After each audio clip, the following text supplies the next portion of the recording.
러시아는 첨단 수십억 달러 방공 시스템이 파괴되는 모습을 보고 있습니다. 문제는 이들을 위협하는 것이 더 나은 미사일이 아니라 푸틴의 전쟁 기계에 맞서는 저렴한 우크라이나 드론이라는 점입니다.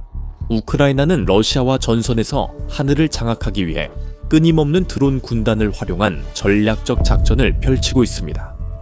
이 영상에서 작전 확장 과정을 살펴봅니다. 러시아 본토 장거리 타격 작전부터 6천만 달러 방공망을 무너뜨린 3일간의 공격까지 모두 다룹니다. 하지만 진짜 중요한 질문은 그들이 무엇을 공격했느냐가 아니라 어떻게 몇 대의 단순한 드론이 수십억 달러짜리 방공망을 뚫을 수 있었느냐입니다.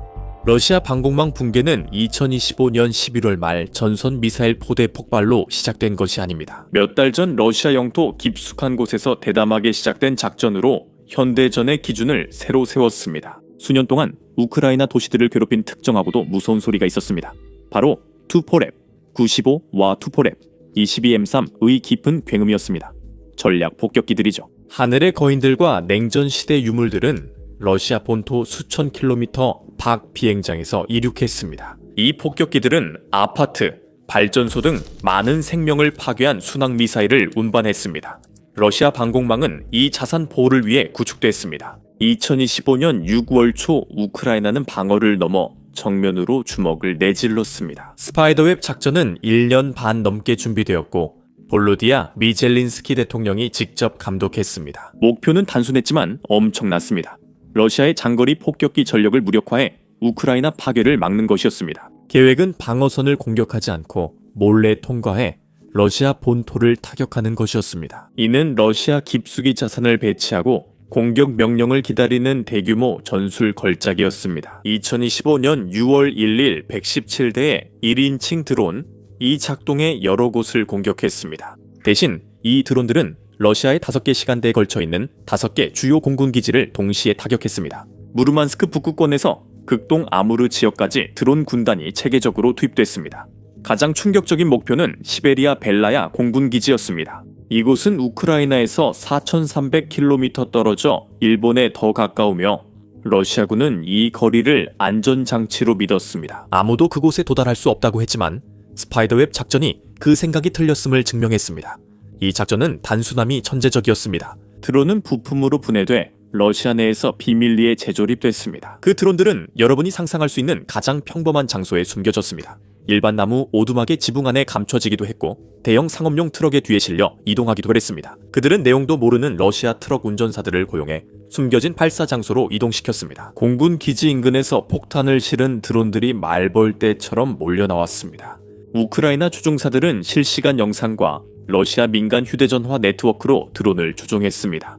신호 차단을 피하려고 글로벌 포지셔닝 시스템 없이 비행 가능한 무료 컴퓨터 프로그램도 활용했습니다. 조종 신호가 끊기면 인공지능이 대신 작동해 드론이 미리 설정된 지도대로 목표 지점까지 자동으로 이동했습니다. 영상에는 드론이 투폴레프 95 폭격기 연료 저장고 근처 날개에 충돌해 큰 불길과 폭발이 발생하는 모습이 담겼습니다. 우크라이나 정보당국에 따르면 이번 공격으로 귀중한 전략 폭격기와 희귀한 A-50 조기 경보기 등 40대 이상의 군용기 가타격을 입었습니다. 하룻밤 만에 러시아 전략 순항 미사일 탑재기 34%를 손상시켰다고 주장했습니다. 분석 결과 최소 12대의 대체 불가능한 폭격기가 파괴됐고 피해액은 약 70억 달러로 추정됩니다. 스파이더웹 작전은 러시아의 거대한 영토가 더 이상 방패가 아님을 증명한 것이 핵심이었습니다. 몇 대의 저렴한 드론만으로도 방어망을 뚫고 심장부를 공격할 수 있었습니다. 이 작전은 심리적 충격파였으며 일부 러시아 언론은 이를 러시아의 진주만이라고 불렀습니다. 스파이더웹은 선례를 남겼습니다. 이 작전은 방패가 이미 내부에서 산산조각 났음을 보여줬고 우크라이나 전쟁 기획자들에겐 첫 단계에 불과했습니다. 이제 스파이더웹은 무기를 겨냥하려 했습니다. 다음 단계는 그 방패를 파괴하는 것이었습니다. 시베리아 공군 기지에 드론이 몰려든 5개월 후 우크라이나는 그 교훈을 정밀하게 활용하며 목표를 바꿨습니다. 이제 그들은 러시아 주요 기지를 지키던 방공망을 체계적으로 무너뜨려야 했습니다. 목표는 그 방어망 자체였습니다. 11월 14일 러시아의 핵심 방공망 S-400 트라이엄프 미사일 포대가 조준당했습니다. 이 시스템은 흑해 노보로시스크의 핵심 해군 기지와 항구를 방어했습니다. 이는 대규모 계획 공격이었으며 노보로시스크는 단순한 항구가 아니었습니다. 이곳은 러시아 군사와 경제에 있어 중요한 중심지였으며 러시아 석유가 세계로 수출되는 주요 통로였습니다. 이곳을 지키는 것은 절대적으로 중요했습니다. S-400 포대는 5억 달러 규모의 하늘 봉쇄용 첨단 요새였습니다. 이를 파괴한 것은 폭격기 한 대를 잃는 것보다 훨씬 더 심각한 메시지를 전달했습니다. 이 방패가 자신조차 지키지 못한다는 것, 그리고 그 뒤에 있는 중요한 자산들은 더더욱 지킬 수 없다는 것을 증명한 셈이었습니다. 세계가 노보로시스크 석유 항구 대형 화재와 급등한 유가에 주목할 때 두 번째 비밀 임무가 진행되고 있었습니다. 우크라이나 알파 부대의 장거리 드론이 기지 방어망을 뚫고 침투했지만 목표는 유조 탱크가 아니었습니다. 대신 이들은 러시아의 최강 방공 시스템인 S-400 미사일 발사대가 숨겨진 군사구역을 정밀하게 드론으로 타격했습니다. 연기가 걷히자 위성 사진을 통해 엄청난 피해가 확인되었습니다. S-400 트라이엄프 지대공 미사일 발사대 4기가 파괴되었습니다. 이번 공격의 천재성은 타격 대상에 있었습니다. 드론들은 이들과 함께 96N6 조기경보 레이더, 치즈보드와 92N6 표적교전 레이더, 그레이브스톤도 제거했습니다. 대부분의 사람들은 현대 방공 시스템이 단순히 튜브에 들어있는 미사일이라고 생각하지만 사실 그렇지 않습니다. 이것은 통합된 네트워크이며 이번 사례는 그 작동 방식을 보여줍니다. 치즈보드 레이더는 위협을 탐지하고 그레이브스톤 레이더는 라곤의 미사일 유도를 담당합니다. 이러한 구성 요소를 파괴하는 것은 단순히 몇 개의 미사일만 제거하는 것이 아니라 전체 미사일 포대를 눈멀고 무력하게 만듭니다. 현장에 남아있던 발사대들조차도 쓸모없게 되었습니다. 우크라이나 정보당국은 추가 피해 가능성을 언급했고 보안국도 이를 명확히 밝혔습니다. 파괴된 시스템은 방어의 틈을 만들고 우크라이나 드론과 미사일이 이를 이용할 것입니다. 이 치명적 실패는 S-400의 핵심 결함을 드러내며 우크라이나는 이를 무자비하게 이용하는 법을 익혔습니다. S-400 트라이엄프는 냉전시대 공학의 걸작으로 다른 전쟁을 위해 설계됐습니다. 이 시스템은 초음속 전투기, 전략 폭격기, 탄도미사일 등 고고도 고속 위협을 탐지 추적 격파하기 위해 개발됐습니다. 이 레이더는 위와 바깥을 감시하도록 최적화됐고 48N6 미사일 한 발 가격이 300만 달러를 넘어 고급 임무에 특화됐습니다. 교훈은 분명했습니다. 러시아의 가장 첨단 방어막에는 근본적인 맹점이 있었습니다. 이 시스템은 하늘에서 오는 위협을 감지하도록 만들어졌지 지상에서 오는 위협을 감지하도록 만들어지지 않았습니다. 우크라이나는 이제 그 맹점을 뚫고 지나가는 방법을 터득한 것입니다. 스파이더웹 작전은 이렇게 물었습니다. 당신들이 안전하다고 생각했던 내륙까지 우리가 도달할 수 있다면 어떻게 될까? 그리고 노보로시스크가 이 질문에 답했습니다. 러시아가 스스로 두른 갑옷을 깨뜨릴 수 있을까? 그 대답은 분명한 예였습니다. 이번 공격은 러시아의 최고가 방어 시스템도 저렴하고 계속 몰려오는 드론에 의해 무너질 수 있음을 보여줬습니다. 이번 단 한 번의 타격은 5억 달러에 달하는 대형 미사일 배터리 하나를 파괴하는 데 그치지 않았습니다. 완전히 새로운 전투 방식을 보여주었고 이후 며칠 동안 러시아 방공망이 완전히 붕괴되는 계기를 마련했습니다. 노보로시스크 첫 공격이 중요한 부위를 정밀히 베는 것 같았다면 이후 일어난 일은 전체 기계를 하나씩 분해하는 것과 비슷했습니다. 며칠 뒤 우크라이나 지휘관들은 72시간 동안 분산 공격을 시작했습니다. 이것은 첫 번째 승리가 단순한 행운이 아니었음을 증명했고 새로운 공격에서 러시아가 하늘을 방어하는 능력에 광범위하고 심각한 문제가 있음을 보여주는 신호였습니다. 11월 말 우크라이나 드론 조종사와 군인팀이 러시아 주요 방공 시스템 3대를 추가로 추적해 파괴했습니다. 처음 2대는 달랐습니다. 부크 미사일 시스템과 토르 M이는 드론 요격용으로 설계됐지만 이번 전투에서 오히려 드론 2대를 잃는 아이러니를 보였습니다. 러시아는 3일 만에 약 6천만 달러를 잃었고 각 손실은 전략적 타격이었습니다. 이유를 살펴보겠습니다. 부크 시스템은 러시아의 중거리 방어의 중추를 이룹니다. 이 시스템이 제거되면서 지휘소와 보급 거점 위에 방어막에 빈틈이 생겼습니다. 하지만 토르 MI의 파괴는 뚜렷한 실패입니다. 러시아의 단거리 방공 시스템으로 저공 비행 드론 격추를 위해 개발된 장비입니다. 토르 M이가 자신을 파괴할 무기에 의해 격파된 것은 러시아 방어 개념의 치명적 결함을 보여줍니다.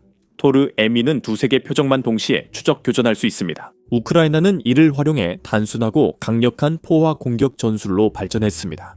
이제 드론 수십 대를 동시에 파도처럼 투입합니다. 토르 M이가 이런 드론 무리에 맞닥뜨리면 그 시스템은 즉시 과부에 걸립니다. 그 혼란스러운 순간 방어 시스템이 압도되어 결국 일이 벌어집니다. 500달러 드론이 목표를 찾고 드론 킬러 장비는 드론에 압도당해 무력화됩니다. 러시아의 3일간 6천만 달러 공격은 단순한 행운이 아니었습니다. 이것은 노보로시스크 공격 이후 첨단 방어 체계도 드론 군집 앞에서는 무력하다는 점을 증명했습니다. 뷰 TOR-S-400 공격은 러시아의 군사적 패배를 넘어 재정적으로도 큰 타격입니다. 러시아 전쟁 기계를 약화시키는 불가능한 수학입니다. 교전 한 번의 수학을 살펴보겠습니다. 우크라이나 퍼스트 퍼슨 뷰 카미카제 드론 제작비는 305천 유로입니다. 355,800달러 정도입니다. 러시아가 이를 방어하는 데 드는 비용은 얼마일까요? S-400 미사일 한 발은 약 3,700만 달러로 추정됩니다. 러시아는 저가 드론을 막기 위해 수백만 달러짜리 미사일을 써야 했습니다. 이는 경제적 자살이나 다름없으며 금도금 해머로 모기를 잡으려는 것과 같습니다. 게다가 성공하지도 못했습니다. 우크라이나는 전장과 재정전쟁 모두에서 승리하고 있습니다. 이처럼 큰 장비 손실이 한 부분이라면 더 중요한 것은 산업적 불균형입니다. 이로써 이 재정전쟁은 한쪽엔 지속 가능하나 다른 쪽엔 치명적입니다. 이 차이가 지속 가능성과 치명성으로 이어지는 이유는 전장 너머 공장 내부를 살펴봐야 알 수 있습니다. 우크라이나의 전쟁 노력은 군사 생산 혁명에 의해 지원되며 분석가들은 이를 전쟁의 우버화라 부릅니다. 이는 저비용, 주문형, 어디서나 사용 가능한 무기에 집중한다는 뜻입니다. 아니요. 이것은 대기업이 아니라 300여 개 스타트업 자원봉사단체, 소규모 작업장이 모여 성장하는 분산 생태계입니다. 이들은 하나의 철학으로 움직입니다. 전장에서의 문제를 파악하고 시중에서 구할 수 있는 부품을 사용해 수년이 아닌 며칠 또는 몇 주 만에 실전에서 쓸 수 있는 해결책을 내놓는 것입니다. 우크라이나에서는 드론이 탄약처럼 일회용 소모품으로 대량 생산되며 이로 인해 러시아가 따라올 수 없는 산업 생산력을 갖게 됩니다. 우크라이나 드론 생산은 국가적 사명이며 네덜란드 등 동맹과의 공동 생산 협약이 큰 힘이 되고 있습니다. 2025년 전망에 따르면 우크라이나는 연간 최대 4,500만 대의 드론을 생산할 수 있으며 매달 수십만 대를 전선에 공급할 것으로 보입니다. 반면 러시아 산업 현실은 쇠퇴의 거울입니다. 러시아 방위산업은 수십 년간 S-400 등 고가 무기를 해외에 비싸게 팔아 이익을 내고 그 자금으로 자국군에 저렴하게 무기를 공급해 왔습니다. 우크라이나 전쟁은 이 모델을 완전히 산산조각냈습니다. 국제 제재로 인해 현대 무기를 만드는 데 필요한 핵심 마이크로칩, 정밀 도구, 특수 소재에 대한 접근이 차단되었습니다. 구할 수 있는 몇 안 되는 부품들은 가격이 10배 심지어 100배까지 뛰었습니다. 숙련된 노동자들은 공장에서 빠져나가 전선으로 보내졌습니다. 이 산업은 현재 수동 제어 모드로 운영되고 있습니다. 이는 러시아가 구식 가격으로 국가 주문을 이행하는데 어려움이 있다는 의미인가요? 비용이 오르는 가운데 드론 제조사 크론슈타트 등 주요 기업들이 빚과 소송에 시달립니다. 가장 중요한 것은 러시아가 다른 나라에 무기를 판매해 막대한 이익을 얻던 사업이 붕괴했다는 점입니다. 이 사업은 러시아 군수산업 전체를 지탱해주던 자금원이었습니다. 러시아는 한때 세계에서 가장 큰 무기 판매국 중 하나였지만 해외 구매자에 대한 판매가 완전히 줄어들었습니다. 이제 프랑스가 러시아를 제치고 두 번째로 큰 무기 판매국이 되었습니다. 아시아와 아프리카 대형 고객들이 다른 나라에서 무기를 사기 시작했습니다. 이들은 전장에서 약해 보이거나 쉽게 파괴되는 러시아 군사 시스템을 구매하고 싶어 하지 않습니다. 특히 제재로 인해 그런 무기들은 수리하거나 계속 운용하는 것이 거의 불가능하기 때문입니다. 이 돈을 잃는 건 러시아가 군대에 무기 지원 여력이 없다는 뜻입니다. 전쟁 자금은 전혀 다른 두 이야기를 보여줍니다. 우크라이나 방위 산업이 호황이며 2024 연 무기 판매 수입이 41% 증가했습니다. 이러한 성장은 드론과 같은 새로운 영리한 무기를 자국민들이 직접 개발하면서 이루어지고 있습니다. 러시아 주요 무기 회사 로스텍이 어려움을 겪고 있습니다. 네. 그들은 더 많은 돈을 벌지만 자국 군대의 긴급 수요로 사들이기 때문입니다. 또 전 세계 공급망에서 차단되어 필요한 첨단 부품을 구하지 못합니다. 게다가 예전에는 다른 나라에 대형 미사일 시스템을 팔아서 벌던 돈도 사라졌습니다. 이것은 우크라이나가 단순히 전투에서 이기고 있는 것이 아니라 러시아가 크고 값비싼 무기를 만들 수 있게 해주는 바로 그 돈벌이 기계를 산산조각내고 있다는 뜻입니다. 방패에 금이 간 게 아니라 방패 공장이 문을 닫았습니다. 이제 문제로 돌아가죠. 이 3일간 6천만 달러가 투입된 작전은 단순히 운 좋은 공격들의 연속이 아니었습니다. 바로 그 문장의 느낌표를 찍는 일이었죠. 그 문장은 노보로시스크에서 쓰여졌습니다. 아무리 특화된 방어자도 끈질기고 지능적인 무리 앞에선 소용없다는 게 증명됐습니다. 이제 그 패턴은 확실해졌지만 또 다른 질문을 낳습니다. 수십억 달러 배터리가 부서지고 6천만 달러 방패도 며칠 만에 해체되는 걸 봤습니다. 얼마나 잘했냐고요? 우크라이나가 완벽히 익힌 공식입니다. 첫째, 사각지대가 있습니다. 지상 레이더는 지구 곡선 너머를 볼 수 없으며 S-400 같은 시스템은 높은 고도의 전투기 탐지에 특화되어 있습니다. 나무 위를 낮게 나는 작은 드론은 이들에게 보이지 않습니다. 마치 메가풀숲의 쥐를 못 본 채 다른 새만 찾는 것과 같습니다. 이것이 노보로시스크에서 우리가 목격한 물리적 원리입니다. 두 번째는 군집입니다. 이 사실을 안 우크라이나는 수적으로 압도했습니다. $500 드론 한 대 찾기도 힘든데 20대면 어떨까요? TOR-MI 시스템은 드론 격추용으로 개발됐지만 동시에 여러 대를 상대하긴 어렵습니다. 10대 넘는 드론이 동시에 오면 시스템이 버티지 못합니다. 드론은 단순 무기가 아니라 공격을 숨기는 장막으로 방어를 압도해 우크라이나의 강력한 미사일 침투를 돕습니다. 이 공식은 효과적이지만 큰 도전을 만듭니다. 매달 수천 대의 드론과 전기의 조종사가 필요한데 이 모두 어디서 오는 걸까요? 러시아는 국영 대기업에 의존하지만 우크라이나는 300개 이상의 스타트업과 작업장 네트워크가 전쟁을 이끌고 있습니다. 이 네트워크는 2022 연소수에서 크게 성장했습니다. 이 생태계는 정부 지원 브레이브1 방위 기술 클러스터가 조정하며 브레이브1은 중개자와 엑셀러레이터로 발명가, 엔지니어, 군인을 직접 연결합니다. 최전선 군인은 러시아 전파 방해 같은 문제를 식별할 수 있습니다. 브레이브1 덕분에 키이우와 리비우 기술팀이 몇 주 만에 대응책을 개발하고 시제품을 현장에 배치할 수 있습니다. 드론은 스마트 탄약처럼 단일 파괴 목적에 맞춰 설계되며 전장의 피드백으로 빠르게 개선됩니다. 세계 최고 첨단 드론이라도 조종사가 없으면 소용없습니다. 우크라이나 전문가 마리아 베를린스카는 드론 성공의 90%가 기술이 아닌 팀의 훈련에 달려있다고 말합니다. First Person View 조종사가 되려면 약 3개월의 고된 시간이 필요합니다. 이들은 비디오 게임 플레이어가 아니라 엔지니어, 전략가, 심리학자입니다. 이들은 참에서 장비를 수리하며 생사를 결정짓는 순간적 결정을 내립니다. 우크라이나는 엘리트 조종사 양성을 위해 대규모 훈련센터와 이동식 학교를 만들었습니다. 결국 인간의 정신이 가장 강한 무기임을 알고 있습니다. 이 우위는 오픈소스 인공지능 모델을 전장 데이터로 재학습해 더욱 강화되고 있습니다. 우크라이나는 조종사가 목표를 지정할 수 있는 자율 드론을 개발했습니다. 러시아의 전파 방해로 조종 신호가 끊겨도 인공지능이 드론을 목표에 충돌하게 할 수 있습니다. 이 발전으로 성공률이 12~10%에서 70~80%로 올랐습니다.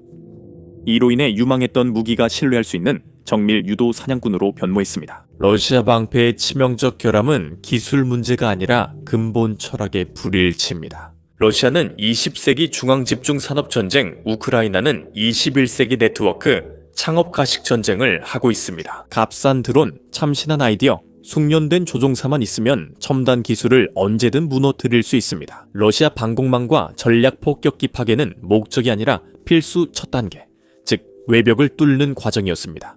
벽에 금이 가면 우크라이나 드론 작전이 전술적 승리에서 전략적 응징으로 전환됐습니다. 목표는 전장에서 군사 시스템을 격파하는 것에서 러시아 전쟁 기계의 경제적, 심리적 기반 자체를 약화시키는 것으로 바뀌었습니다. 러시아 방공망이 무너지자 우크라이나는 곧바로 새로운 약점을 찾아 러시아의 지갑을 노렸습니다. 경제전으로 완전히 전환되었습니다.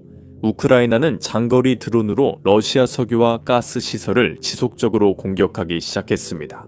지속적인 공격 캠페인으로 러시아 내 정유소, 저장 터미널, 유통 허브가 타격을 입었습니다. 이는 단순한 찌르기가 아니었습니다. 이 캠페인은 2025년 8월 수리 쉬운 구역을 넘어 정유소 핵심부를 공격하기 시작했습니다. CDU로 불리는 원유 증류 장치가 공격받기 시작했고, 이어 복구를 막으려 같은 시설을 반복 타격했습니다. 예를 들어 사마라 주시스론 정유소는 8월 15일, 24일 등 여러 차례 공격을 받았습니다. 리아잔 정유소도 8~9벌 반복 공격으로 장기간 가동이 중단됐습니다. 이 공격들은 큰 피해를 주며 러시아의 휘발유와 디젤 생산 능력을 약화시키도록 계획됐습니다. 예를 들어 루코일 볼고그라드 정유소는 11월 공격으로 주요 설비가 손상되고 일부가 불에 탔습니다. 영상에서 보시다시피 저는 신경 안 씁니다. 저는 전혀 신경 안 씁니다. 원래 그래요. 대체 뭐야? 제 생각엔 첫 번째로 저는 기름으로 시작해요. 이 공격으로 발전소가 멈추고 연료 생산이 크게 감소했어요. 주요 항구도 위험했습니다. 해상 드론이 노보로시스크 인근 주요 부유식 석유 구조물을 공격해 석유 운송에 차질이 생겼고, 카자흐스탄 등 다른 나라들의 항구 의존도도 드러났어요. 전문가들은 이런 공격으로 러시아 연료 생산량의 약 20%가 타격을 입었다고 추정합니다. 결과도 빠르고 심각했습니다. 러시아 주민들은 연료 부족과 주유소 휘발유 가격 급등을 겪었고, 정부는 연료 수출을 일시 중단했어요. 이로 인해 러시아는 주요 수익을 잃고 국내 안정을 위해 노력했어요. 이 전략적 성공은 드론 한 대가 정유소 밸브를 파괴해 전선의 탱크 12대보다 더 큰 전략적 영향을 줄 수 있음을 보여줍니다. 이것은 현대에는 본국도 더 이상 안전하지 않다는 것을 보여줬습니다. 전장은 모든 주요 시설로 확장됐습니다. 이제 이것은 한 나라의 경제적 회복력이 곧 국가 방위의 직접적인 요소가 된다는 것을 의미합니다. 우크라이나는 소규모 병력이 비대칭 기술로 더 강한 적국의 경제적 생명줄을 직접 위협할 수 있음을 보여줬습니다. 이로써 그들은 국지적 군사 충돌을 국가 경제 위기로 만들었고 러시아에게 우크라이나와의 분쟁은 단순 방위를 넘어 더 큰 문제가 되었습니다. 우크라이나는 현재 드론 설계와 운용의 세계적 실험실입니다. 매일 약 1만 대의 드론이 전선에서 사용됩니다. 우크라이나는 약 200만 시간의 전장 영상을 혼자 수집하며 방대한 전투 데이터를 만들었습니다. 이 데이터 세트는 인공지능을 훈련시키고 전술을 다듬으며 평시에는 어떤 국가나 반군, 군사 기획자도 불가능한 속도로 혁신을 가속화하는 데 사용되고 있습니다. 이 분쟁은 창의성과 분산 생산이 산업력을 어떻게 위협하는지 보여주는 전략서입니다. 하지만 가장 치명적인 영향은 이미지 또는 정장 입은 사람들이 말하는 옵틱스에 있었습니다. 폭격기와 수십억 달러, S-400 방공 시스템을 피해보다 더 큰 승리는 신화가 깨진 것입니다. 수년간 S-400 미사일 시스템 등은 러시아 군대의 무적 증거로 여겨졌습니다. 값싸고 단순한 드론들이 계속 파괴하면 러시아 방어망에 구멍이 나는 것 이상의 의미가 있습니다. 이것은 러시아의 힘이라는 전체적인 개념을 산산조각냈습니다. 이로 인해 모든 사람들, 심지어 군인들조차도 항상 노출되어 있고 아무것도 진정으로 안전하지 않다고 느끼게 됩니다. 이로 인해 군 지도자에 대한 의심이 생기고 병사 사기가 저하되며 전 세계에 명확한 메시지가 전달됩니다. 아무리 뛰어난 기술도 변화하지 않으면 금방 쓸모 없어질 수 있습니다. 우크라이나 사례는 현대 분쟁에서 힘의 균형이 무기 크기만으로 결정되지 않음을 보여줍니다. 누가 더 빨리 혁신하고 똑똑하게 생산하며 집요하게 적응하는지가 결정합니다. 전쟁의 규칙은 다시 쓰인 것이 아니라 해킹되고 SAM-D 프린터로 출력되어 미래로 날아갑니다. 이 분쟁에서 얻을 가장 중요한 교훈은 분명합니다. 드론의 새로운 시대에서는 가장 크고 놀라운 시스템을 보유하는 것보다 값싼 장비를 대량으로 만들고 기술을 빠르게 변화시키는 능력이 더 중요합니다. 협력하며 끊임없이 발명하는 똑똑한 대규모 집단은 느리고 큰 구식 정부나 기업보다 거의 항상 더 빠르고 똑똑합니다. 이런 드론 공격 영상을 만들 때의 문제는 비록 사람이 다치지 않아도 문제가 있다는 점입니다. 영상에서 유튜브는 보통 저희 영상을 수익 창출 제한하거나 제한을 겁니다. 실제로 지난주에만 유튜브에 따르면 저희 영상 4개가 수익 창출이 제한되었습니다. 드론 공격 장면이나 전선 영상도 광고주에 부적합해 영상이 제한됩니다. 하지만 이것이 현대 전쟁의 현실이며 우크라이나인들이 싸우며 살아남으려는 전쟁입니다. 그래서 저희는 이를 중요하게 생각해 Basics Insider 플랫폼을 시작했습니다. 처음부터 직접 만들어 제한이 없습니다. 저희는 드론 공격 영상을 흐리게 처리할 필요도 없고 최전선 영상도 흐리게 처리할 필요가 없으며 러시아 공군 기지가 파괴되는 장면도 흐리게 처리할 필요가 없습니다. 게다가 저희 사이트에는 광고도 전혀 게재하지 않습니다. 그렇게 하면 광고주들이 저희가 다루는 내용에 불만이 있다고 해서 저희 스스로를 검열할 필요가 없습니다. 저희는 광고로 사이트를 운영하지 않고 여러분의 후원으로 운영하고 있습니다. 이런 보도에 관심 있으시다면 저희 영상을 검열 없이 시청하고 유튜브에 없는 보너스 콘텐츠도 보려면 basicsinsider.com 함께 해주세요. 설명란의 링크를 클릭하시거나 화면에 있는 QR코드를 스캔하셔도 됩니다. 가입하시면 이미 업로드된 모든 콘텐츠와 앞으로 업로드될 모든 영상을 시청하실 수 있습니다. 여러분의 가입이 저희 취재와 채널에 큰 힘이 됩니다. 감사합니다. 저는 샘이고 다음 영상에서 뵙겠습니다.